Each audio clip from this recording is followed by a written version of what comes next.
Le thème de ce matin, c'est plus que vainqueur sur la maladie. Plus que vainqueur sur la maladie. Vous savez, Dieu nous donne sa parole de plusieurs façons. Il nous donne sa parole les dimanches et le pasteur est en train de prêcher sur les visées célestes. Il n'est pas là ce matin, il est à Stade pour apporter la parole. Et il nous a parlé de l'adoption dans l'école pratique de l'esprit et de la prière qui se passe tous les mercredis. Pas besoin de t'inscrire, viens seulement en ayant un esprit d'écolier et d'étudiant. Et il nous a parlé à travers, par le torrent de vie que nous avons quotidiennement, sur triompher de la maladie. Ça veut dire que le peuple de Dieu est un peuple qui doit être en bonne santé. Dieu a prévu que nous soyons en bonne santé. Et dans ce torrent-là, jour après jour, nous avons vu des passages qui nous ont montré comment fonctionne la santé divine en Sion. Et ce matin, je veux faire un récapitulatif parce que nous sommes le dernier dimanche du mois. Et le mois prochain, nous allons passer à une autre étape. Nous allons passer à autre chose. Mais qu'est-ce que nous avons compris?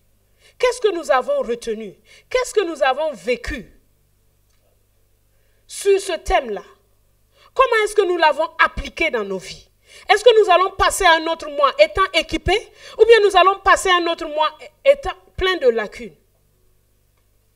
C'est pour ça que j'encourage chacun à méditer la parole de Dieu. C'est envoyé par l'expansion. S'il y a la version papier, tu choisis la version qui te convient. Mais l'important est de méditer. Parce que Dieu sait ce qu'il veut te donner. Et nous avons vu que Jésus a dit à ses disciples qu'il leur a donné le pouvoir sur toute maladie, sur toute infirmité, de chasser les démons, de purifier les lépreux.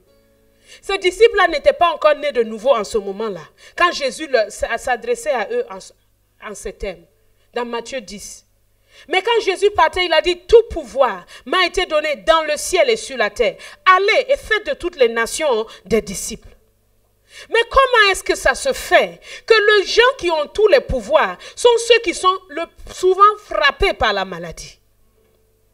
Comment ça se fait que le Christ qui habite en nous, malgré ça, la maladie ronge les vies des chrétiens? Et comment ça se fait qu'un chrétien qui est là depuis des années, on prie pour les malades, lui ne guérit pas, mais son voisin, l'inconverti qui vient pour la première fois au culte, et on lui impose les mains, lui reçoit la guérison. Vous vous demandez, mais est-ce que Dieu fait l'acception de personne? Est-ce que Dieu choisit qui est-ce qui va bénir, qui est-ce qui ne va pas bénir? Non! La miséricorde de Dieu s'étend à tous ceux qui sont païens, à tous ceux qui ne le connaissent pas. Et il les guérit grâce à sa miséricorde. Mais quand tu deviens enfant de Dieu, Dieu te dit, tu es fils de la maison, il faut que tu marches selon les règles de la maison. C'est pour cela que la guérison et la santé divine des chrétiens ne fonctionnent pas comme la guérison et la santé divine des personnes non chrétiennes. Tu peux aller prier pour un musulman, il va guérir. Parce que c'est la miséricorde de Dieu qui vient à sa rencontre. Et il se souviendra toujours que c'est le nom de Jésus qui l'a guéri. Et pourquoi toi-même tu restes dans cet état? Et nous avons exploré ça. La première cause, c'est le péché. Ça me dit, mais Christ a ôté nos péchés. Oui, il a ôté nos péchés à la croix. Mais les péchés délibérés que tu commets, dans lesquels tu te vautres et que tu ne veux pas abandonner, sont des moyens d'introduction de la mort dans ta vie.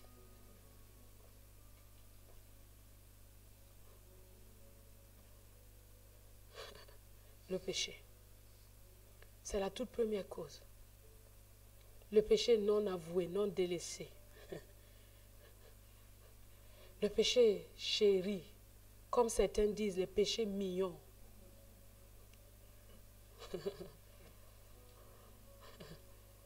Non.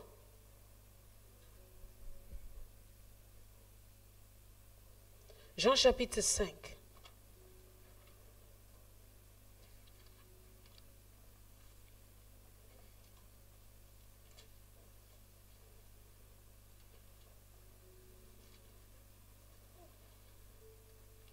Jean chapitre 5, verset 14.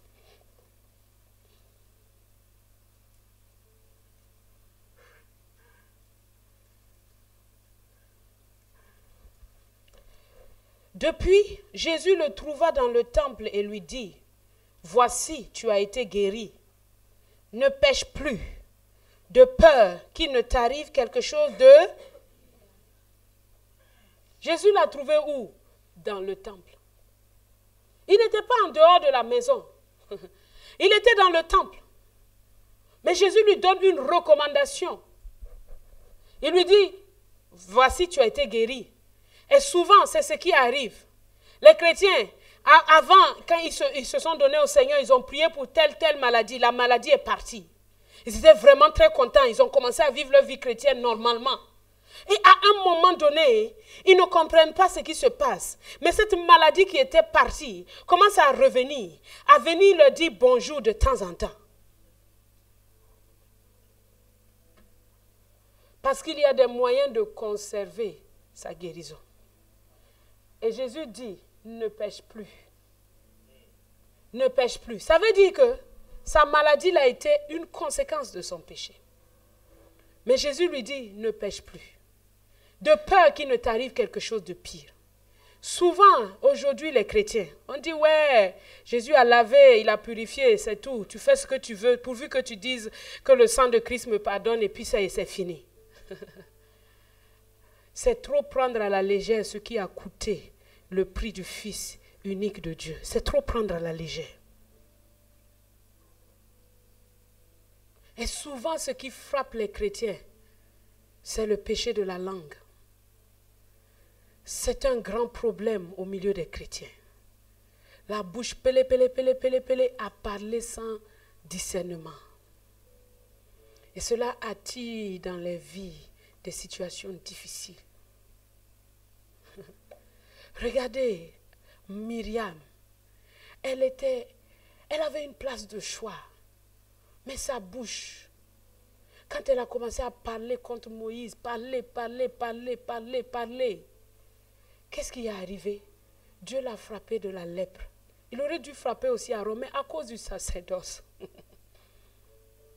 Non, parce que si le sacrificateur est lépreux, c'est grave pour toute la communauté. C'est à cause des enfants d'Israël qu'il a épargné Aaron.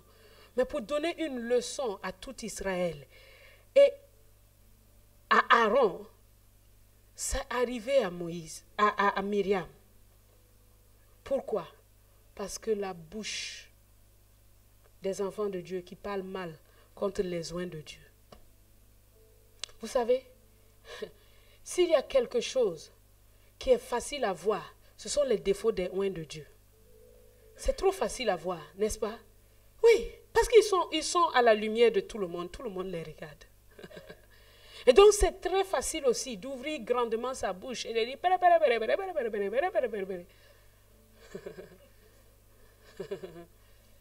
oh Dieu, délivre-nous de cela. Il faut que tu saches que dans ta vie, qu'il y a des choses auxquelles on ne touche pas. Tu regardes, tu fermes ta bouche, tu continues ta route. Ce n'est pas toi qui l'as oint, ce n'est pas toi qui vas le sanctifier. Oui. Oui. Tout ce que tu peux faire vraiment qui compte, c'est d'approcher la personne et de dire, vraiment, pasteur, ou vraiment tel, j'ai vu ça, et ça m'a posé un petit problème. Alors je viens t'en parler pour voir si tu as remarqué cela ou bien. Mais aller parler dans ta maison, ça, c'est ouvrir la porte à des problèmes. Et ça ne concerne pas seulement vous. Nous aussi, nous sommes concernés. Tout le monde est concerné. Tout le monde. Tout le monde. Alors, Église de Dieu, apprenons à fermer notre bouche sur ce qui ne nous concerne pas. Pour rester en bonne santé. Tu comprends? C'est pour rester en bonne santé. Comme j'aime ma santé, je n'ai pas envie de me retrouver sur un lit d'hôpital. Je ferme ma bouche. Un autre péché de la bouche, c'est les calomnies sur les autres. Ils ne sont pas forcément ouins, ils sont ouins comme toi, c'est-à-dire ils sont des chrétiens. Mais tu prends ta bouche Et tu vas t'asseoir avec d'autres personnes. Qu'est-ce qui va arriver? Tu ouvres la porte à quelque chose de mauvais dans ta vie.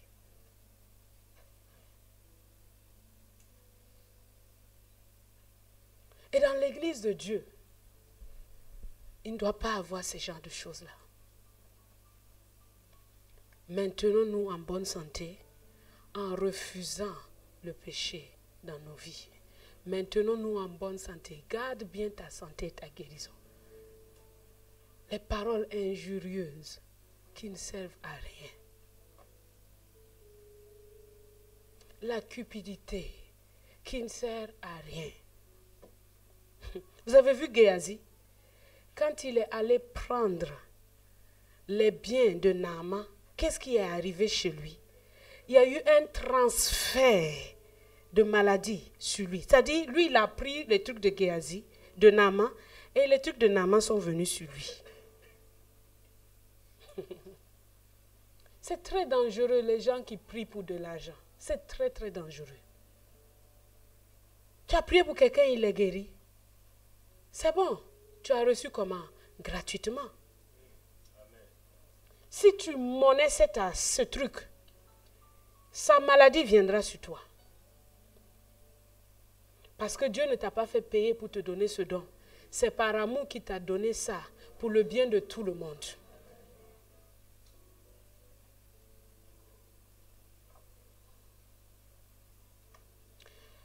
La deuxième cause de la maladie dans le peuple de Dieu, c'est la rébellion. Exode 15, 26.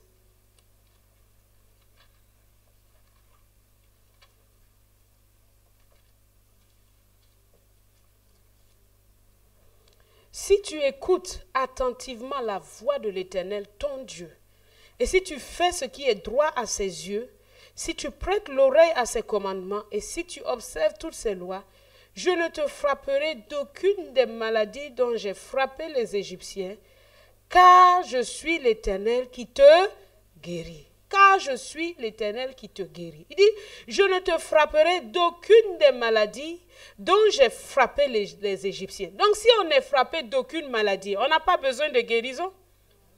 Oui ou non? Mais pourquoi Dieu dit, je suis l'Éternel qui te guérit? Parle, je suis l'Éternel qui te garde en bonne santé. Je suis l'Éternel qui te guérit. Il est l'Éternel qui nous guérit de la rébellion profonde qui est dans nos cœurs, qui fait qu'on n'entend pas sa voix quand il est en train de nous parler. Il dit, si tu écoutes attentivement la voix de l'Éternel, ton Dieu, combien de fois nous nous rebellons contre la voix de Dieu?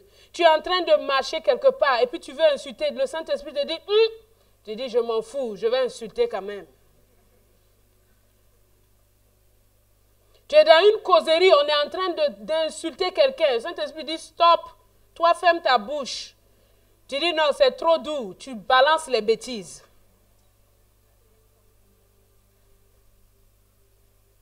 Il est l'Éternel qui nous guérit de quoi? De la rébellion. La rébellion est quelque chose qui attire des maladies. Vous savez pourquoi Dieu a frappé comme ça les Égyptiens? Parce qu'ils étaient tellement orgueilleux et imbus d'eux-mêmes.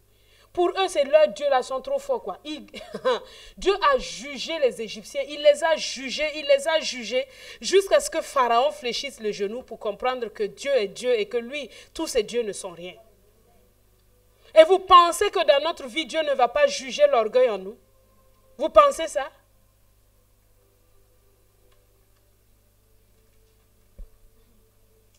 La troisième cause, c'est le sacrilège. Le sacrilège, c'est quoi? C'est la profanation de ce qui est saint. Et dans le Torah, nous avons vu l'exemple d'Osias. Ce roi qui était devenu puissant, Dieu l'a fait, il est devenu puissant. C'est dans 2 Chroniques 26, 15 à 21. Comme le temps est court, je ne vais pas lire. Mais ce roi était devenu puissant. Et il s'est dit, voilà, je vais maintenant offrir le sacrifice des parfums à Dieu. Il est entré dans le tabernacle, dans le temple. Et il a pris l'ascensoir pour offrir les parfums à Dieu. Les sacrificateurs qui sont courageux sont venus, se sont opposés à lui, ont dit, non, roi Osias, tu débordes. Là, ton orgueil te pousse à autre chose. Ton sacerdoce, ton onction s'arrête à la royauté. Tu ne peux pas mélanger l'onction de sacrificateur avec l'onction de roi. Parce que ce temps-là n'était pas encore arrivé. Mais à ce moment précis, Dieu l'a frappé de lèpre pour montrer que non, il y a des choses sur lesquelles qu'on ne doit pas jouer. On ne profane pas ce qui est sacré. Et nous avons vu que ce qui est sacré, la table du Seigneur est sacrée. On ne profane pas la table du Seigneur.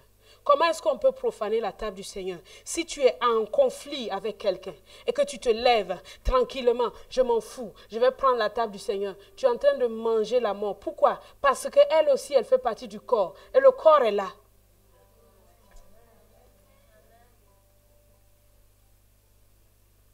Et le corps est là. Donc, en négligeant ce corps-là, tu as négligé celui-là. Et tu oses le manger. C'est pour cela que les relations fraternelles entre frères et sœurs sont d'une importance capitale. Parce que ce qui te touche me touche. Vous savez, je n'ai plus ma famille à moi. Je n'ai plus ma maison à moi. Parce que je suis dans un corps. Est-ce que quelqu'un écoute? Je conseillais une soeur dernièrement et je lui disais, tu sais, l'enfant de l'autre est ton enfant. Est-ce que quelqu'un m'entend? Dans la maison de Dieu, tous les enfants sont mes enfants. Ce n'est pas parce que je suis pasteur.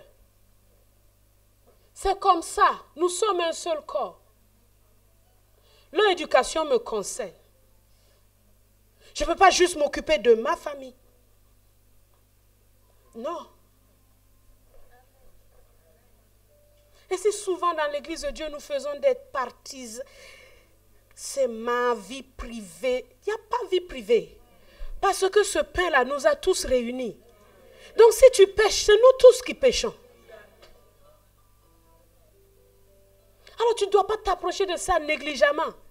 Non, l'autre m'a énervé, je m'en fous. Bon, le jour où je voudrais, je lui pardonnerai. Le jour où tu voudras,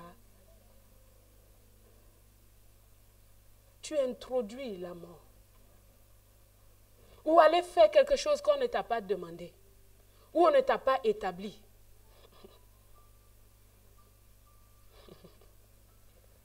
Il y a des gens qui se lèvent. Ils prêchent bien. Et lui-même, il commence à faire des églises, à ordonner des pasteurs, à ordonner. On t'a donné cette onction. On t'a donné cette onction. Tu es en train de banaliser ce qui est sacré. À partir de ce moment-là, le ciel, tu as des problèmes. Donc, ce qui est sacré doit le rester. S'approcher de Dieu est sacré. On ne s'approche pas de Dieu comme ça, vrai. Bon, tu sais, tu me dis, je te dis.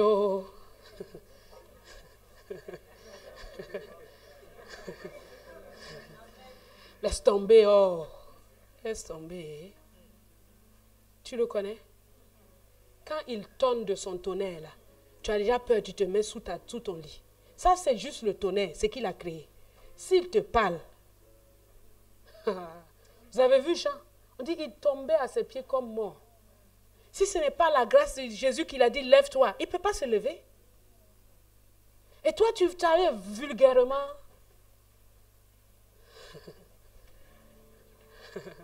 Cette semaine, Billy Graham est mort. Il avait 99 ans. Et il a laissé 3 secrets. Il a dit, si j'ai 3 secrets à laisser aux hommes, c'est ceci. Le premier, imitez Jésus en toutes circonstances. Imitez Jésus en tout point. Quel que soit ce que vous fassiez, regardez comment Jésus a fait et faites de même. Première chose. La deuxième chose, lisez dans votre Bible chaque jour. Il dit, lisez dans votre Bible chaque jour, lis dedans. Et la troisième chose qu'il a dit, priez toujours à genoux. J'ai dit rien que ça. Il dit oui, rien que ça. Priez toujours à genoux. Les gens disent, oh la position ne compte pas, pourvu que mon cœur y soit. Je suis désolée mon frère, la position compte aussi. Si tu viens comme ça, tu as offensé quelqu'un, tu viens t'arrêter. Bon, ce que je t'ai dit là, il faut me pardonner. Ça va passer? Ça va passer? Va au palais de justice. Hein? Le juge rentre, toi tu dis que tu restes assis. Va. Tu vas voir comment on va te déguerpir hein, de la cour. On va te déguerpir. Donc, le juge, la cour entre là, tout le monde est comment? Debout. Il faut dire que tu t'assois. Si ça ne compte pas. Dieu nous a donné ce corps pour qu'on le glorifie aussi avec. Et si on ne le glorifie pas avec ce corps, pourquoi est-ce qu'il va le protéger?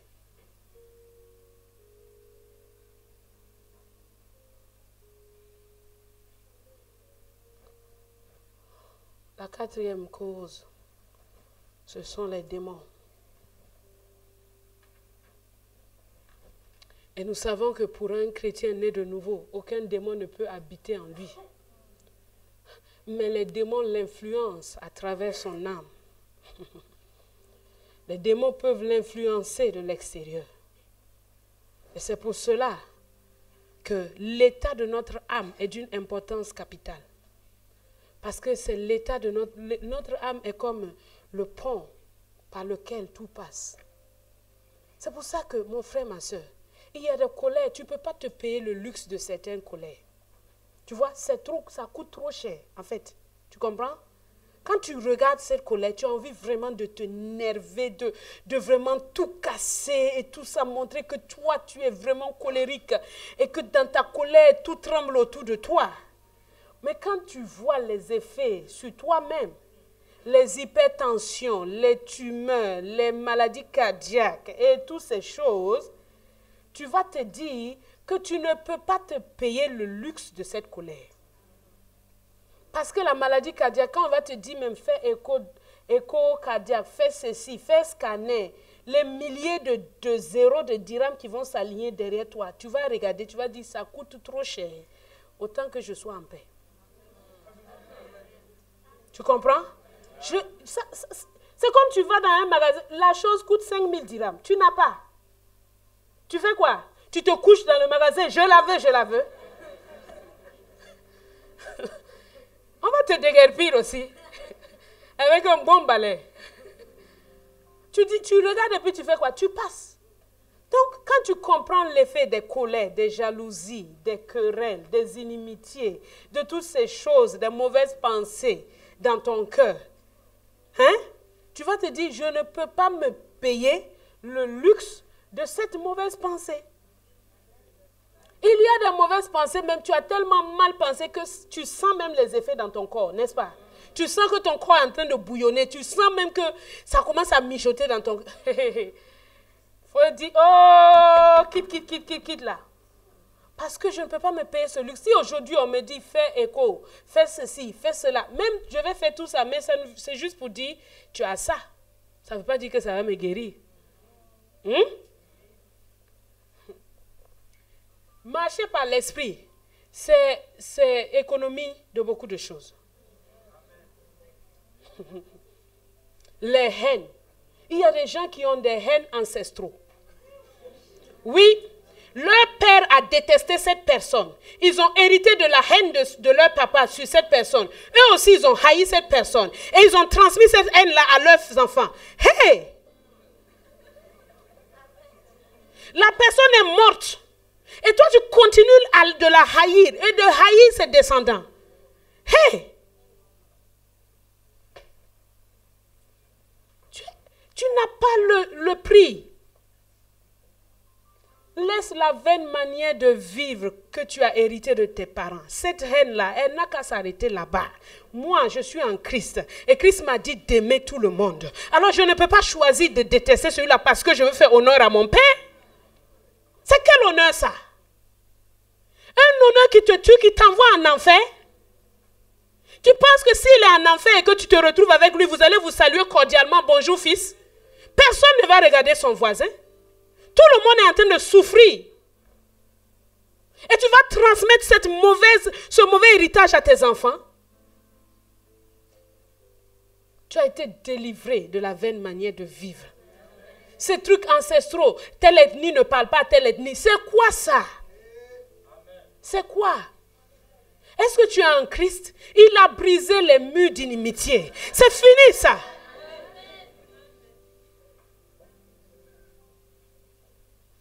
Oh non, le crédit qu'elle m'a pris depuis l'Antioche là, et le crédit que tu avais auprès de Dieu. Tu as payé? Tu as payé? Dieu dit qu'il va nous traiter de la même manière que nous traitons nos frères et sœurs. J'ai envie d'être bien traité par Dieu. Moi, j'ai envie d'être bien traité par Dieu. Donc, quand je pense à ça, je me dis, traitons bien les gens. Parce que je ne veux pas être maltraité par Dieu. Et ces bourreaux-là, ce sont souvent les maladies qui viennent frapper. Et tu pries ou tu pries et ça ne part pas.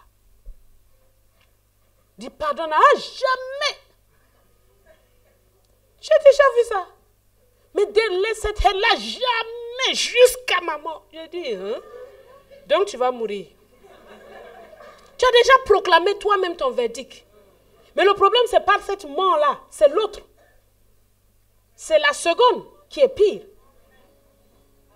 Parce que celle-là, on passe, si Jésus ne revient pas, on passera. Mais pour aller où? Alors mon ami, quelle que soit l'offense, ne laisse pas l'offense t'enchaîner, t'embrigader et te faire perdre ta santé divine que Christ a acquise à la croix. Satan est un voleur et il vient voler notre santé divine, ce que nous avons eu là, pas ces petites choses-là.